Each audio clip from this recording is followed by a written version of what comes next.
Morning everyone, welcome to 24/7. My name is Niharika and I'm with you with the area of ABFM. Okay, so let's begin with the class today.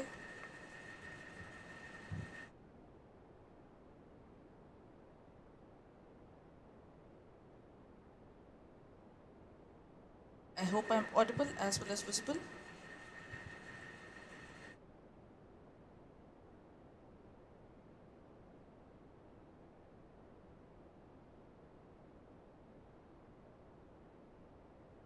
Okay, then let's begin if I'm audible as well as clearly visible.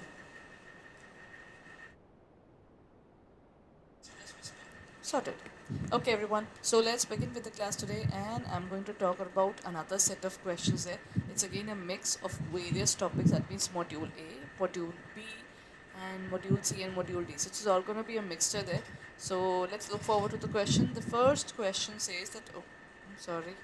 It says that responsibility accounting aims to. Responsibility accounting is something that you will find in controlling chapter. That is last chapter in the module A. Responsibility accounting aims to ensure, there it is, it aims to ensure that the manager is punished if things go wrong. Ensure that costs become the responsibility of a specific manager. Allocate costs to all areas of a business or reduce the cost that a department incurs. Responsibility accounting is a way through which you can actually create a controlling technique. What kind of technique is it? Responsibility accounting talks about the fact that अच्छा now we are allocating different areas, different concerns. That means one particular area can take up profit, one can take up investment, one can take up loss, one can take up different centers. Um, Profit center, loss center, investment center.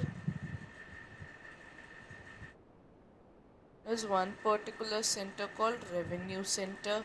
There are different centers. Every center takes care of their specific concern. For example, one is to increase the profit, one is to decrease the loss, one is to increase the investments, one is to restore the to have a revenue there. You know, this is what they'll be looking forward to. So this is basically to ensure that the costs become the responsibility of a specific manager.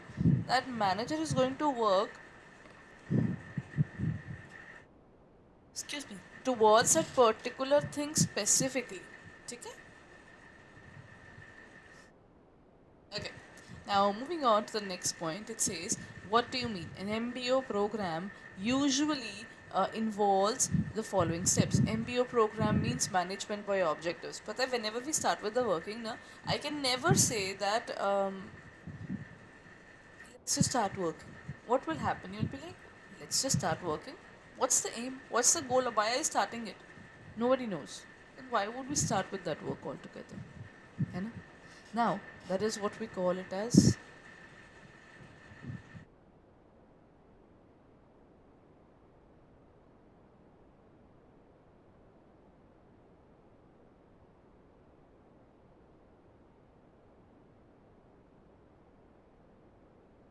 establishing unit objectives, establishing the organizational goals, negotiating and agreeing, reviewing the performance and creating action plans. Now indicate the one which would be the correct sequence. Okay, go ahead then.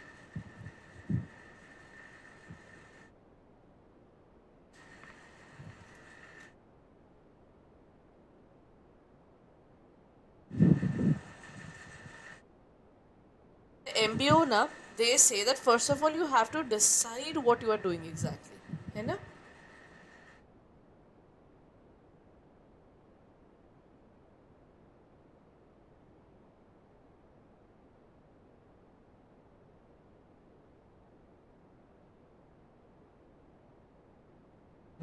Okay.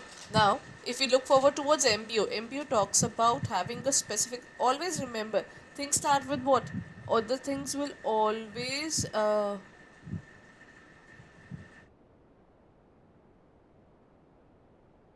Things will always start with one particular thing, that is establishing the organizational goals. Till the time we do not have an organizational goal, how can we lead towards something? You know? First and foremost thing is to have that particular organizational goals. Number one, sorted. Then what would be the next one, everyone? Next would be what? That is establishing the unit goals. First of all, you find out what is the aim of the organization. Second of all would be establishing the unit objectives. Okay? That means we are done with this. 2 and 1 would be the one. So in this case, is it 1 2 3 4 5, 2 1 3 5 4, 2 3 1 4 5, or 5 4 3 2 1? Plus point, when you find at least two of the sequences going correct now, you know where to eliminate and what to eliminate. So what you can do is you can take up this point. As soon as I chose to be the first one, both of these are eliminated, and from here it is B. 2 1 3 5 4. That means, first of all, we say that after you have decided the objectives of your specific unit, what do you do after that? After that, what you will do is that is 3. Agreeing and negotiating, will be talking, array, this particular objective is too hard to achieve, what should I do? XYZ things would be doing now. That would be 3. And then what will be doing? 5. Creating the action plans, and then reviewing the performance review is obviously the last one. So you have to be very I would say, you have to just guess it out. Even if you crack at least 2 to 3 points in a process correctly now, the rest of the process will fall in place. So you don't have to learn the entire process, but you have to learn in bits and pieces enough that you'll be able to crack it in the examination, right? Okay, here comes the next question. Interim cash inflows are reinvested at a rate of return equal to internal rate of return is the built-in mechanism for the interim cash flows. Whatever we receive in terms of the money, that today I receive something now, then I receive something else, during that particular time period when we are into IRR. Into IR means, that means into the entire working of capital budgeting. I'm sorry, the particular topic that I'm talking about is capital budgeting. But whenever I start a particular business, what would be the first thing I'll be thinking of? If I'm investing 10 lakh rupees today, how am I going to cover this up? What am I going to do? What's that extra effort that is required to recover that money? All those hard questions would be there. And then they would say that, Pata hai, in the beginning I invested 10,000 negative. Sorted? In the upcoming years, first of all, I got 5,000, then I got 2,000, then I got 3,000. But whatever extra money I'm getting, I'm not taking this money out of the business. That is what they're saying. Interim cash flows are reinvested. They are, they are again invested in the business. At what point? They are invested again in the business at IRR, internal rate of return. Okay? NPV is actually the value at which whatever you are putting, you are getting it again. NPV positive is basically when you are getting more than that. NPV negative is basically something, it's done. We are not taking this project. Then profitability index is again a very important one. Profitability index talks about if it is above 1, accept it. If it is below 1, reject it. So these are basically different ways to calculate. I think this part can definitely come in the examination from the numerical point of view. So I'll start covering the area of numerical as well.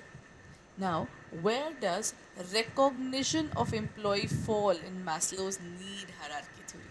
Self-actualization, social security, social needs, or esteem needs. But when we start working in terms of Maslow's need hierarchy theory, first of all, I'll be looking forward towards food, shelter, clothing. That's the basic things that any human will need. You know, I need a place to sleep. I need good food to eat. At least food to eat. Good food is something that happens after that.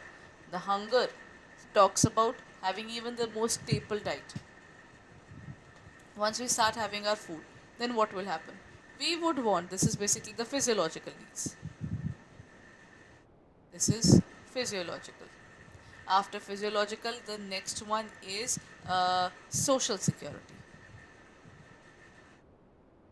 or security needs. What happens is, whatever shelter I'm having, I hope I stay in this for a longer period. At least it stays with me. The job, the particular place where I'm living, right? The food that I'm getting. I hope this stays with me forever. That is security needs. After security, the next point is I want to talk to people around. Once my particular place is determined, I want people to be mine. That is belongingness needs. Humans can never survive on their own. You'll always find that humans will always try to at least impress humans. They'll try to basically outgrow the other person. These things will happen. Either you'll love that person, either that particular person would be a stranger, or you'll try to outgrow them. But there won't be a time where you are sitting with someone and you have no concern with them, right? That is the belongingness needs. You want to get affiliated with others. You want an acceptance. Then the next point is, after belongingness needs, is self-esteem needs. The people I am actually with, I want to look better than them. They are my peer group, but I want to be the most superior in my group. That is self-esteem. And once you're done with all these basic things of life now, you'll be like, there's nothing in it. I have achieved all these and I want to move forward, and then I would like to take up the topic of self-actualization, or you can say actualization needs. Human says that I'm done with life, now I want to grow further. And when he wants to grow further, that is self actualization, right? Then employees recognition. Recognition is where he wants to be a little above the people he's around. That is esteem needs. Okay?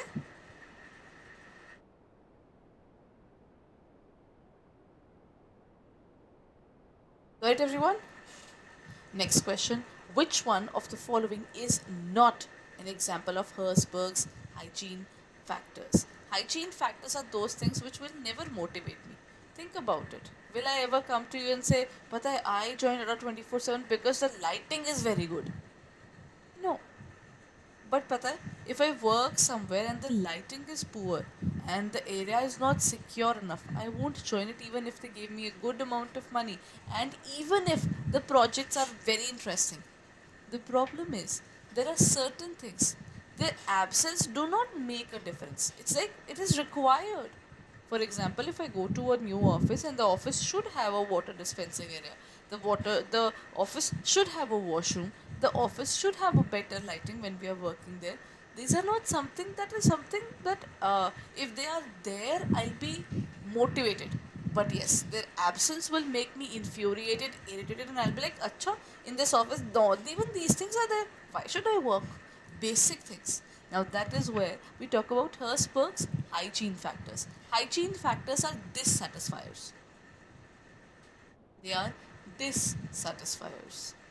If these things do not exist, then we get pissed off. Then the particular person gets irritated. But when they are present, that won't make a difference.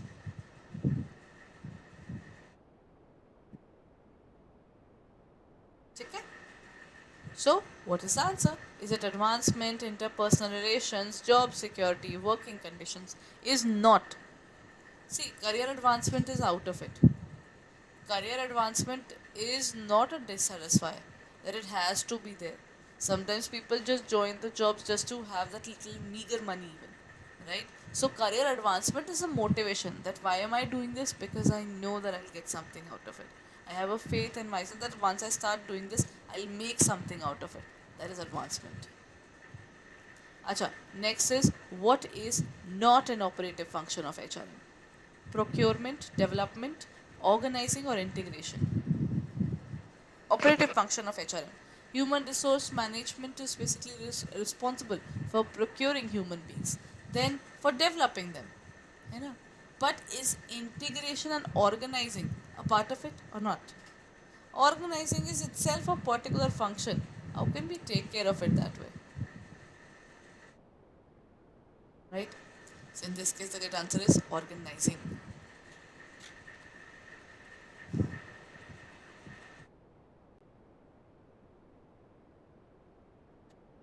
Next point, when a person transacts with a company to on matters which are beyond the power of company, the person will be governed by the doctrine of management by exception, constructive notice, indoor management, self management. But then when a person transacts with the company na, on a matter beyond the powers of the company, sometimes we just go. So this is a part of, um, as such, this is a part of management, but it can be a little over and above your point there. But let me just explain this point. This is where we say that in an organization, actually we are done with MBE in any case. MBE is a part of the first module. MBE is basically you try to control everything. You'll end up controlling nothing. You have to leave a few things. That acha, up to this variation, please do not come to me. I cannot cater it right now. That is MBE. Okay?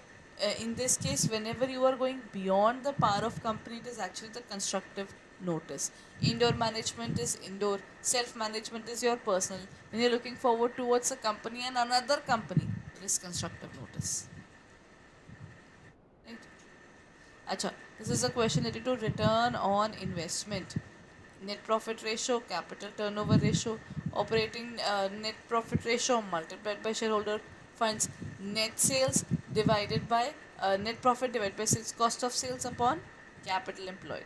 What is the formula there?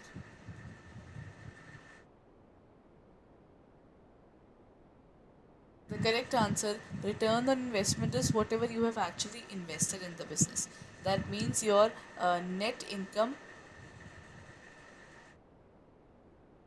divided by your capital employed. This is the ultimate formula. It can be taken out of net profit ratio. How?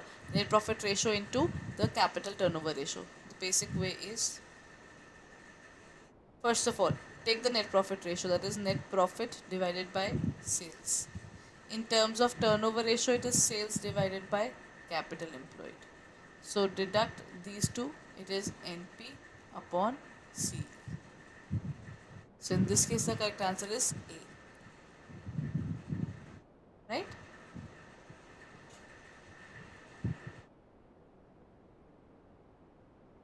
Next question. The management is mainly associated with economic affairs.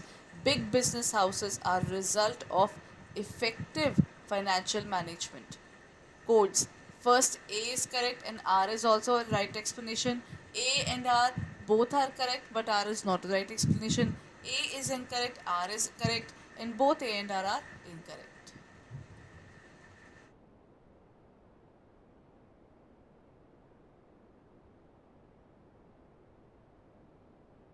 Management is mainly associated with economic affairs. I don't think so. Management has to do so many things. They have to cater humans, they have to cater resources, they have to cater economy, they have to cater government.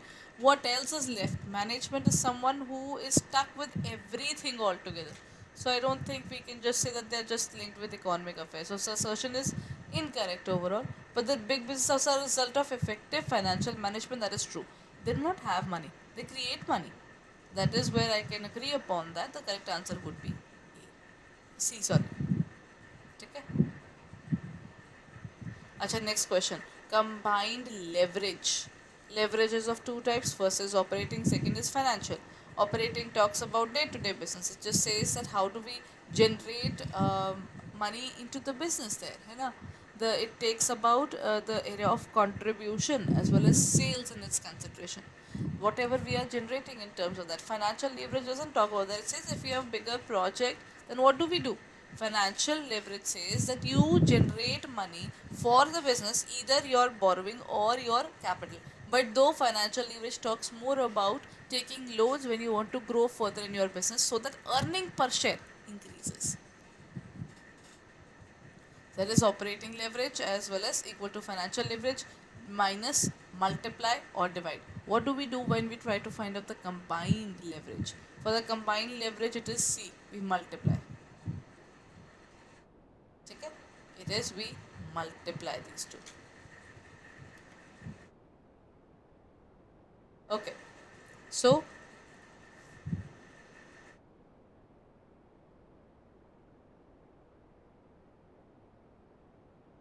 चलिए, then let's end it here.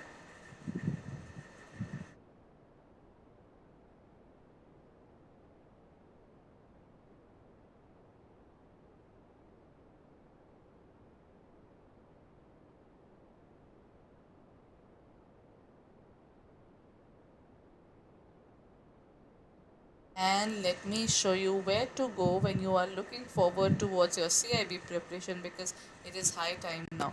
Any kind of delay would simply mean another attempt. To be very honest regarding the particular preparation, you have to be very vigilant when you're starting your preparation. You should have started by now, and at this point of time, you should be working really hard. And in case you haven't started with it, you should look forward to it without a delay. ठीक है, because any kind of delay can be more detrimental for you rather than being good. Okay,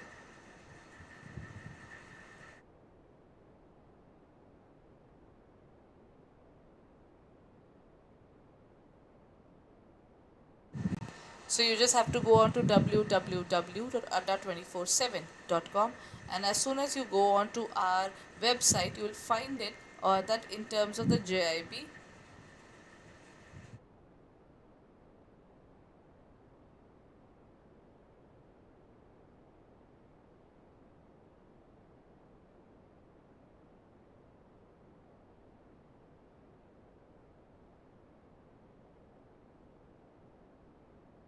Okay.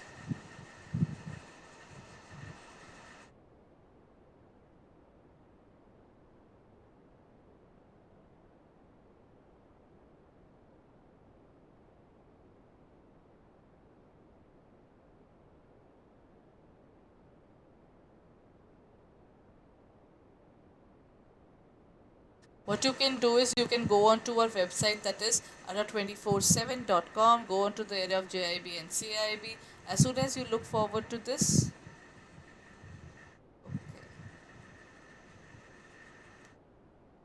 there's some issue. Okay, chaliye koi na.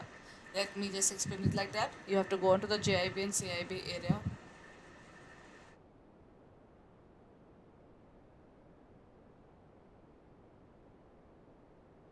Once you go on to the area of JIB and CIB now, here you will find all the details. What do? You have to go on to the area of JIB and CIB. Here you will find all the details regarding the examination. That means go on to the area of CIB 2023. We have started with our revision batches. Without a delay, go ahead and look forward towards the patches that are going on. You can use the code.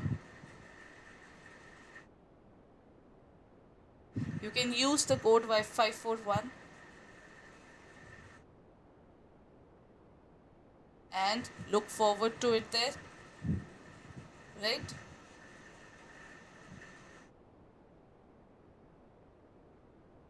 Okay, anyhow there is some little trouble going on. So what you can do is, if you're looking forward to it, then what you can do is you can purchase it by using the code Y541, right? And currently Mahapacks are also available. Let me just give you a view regarding that as well.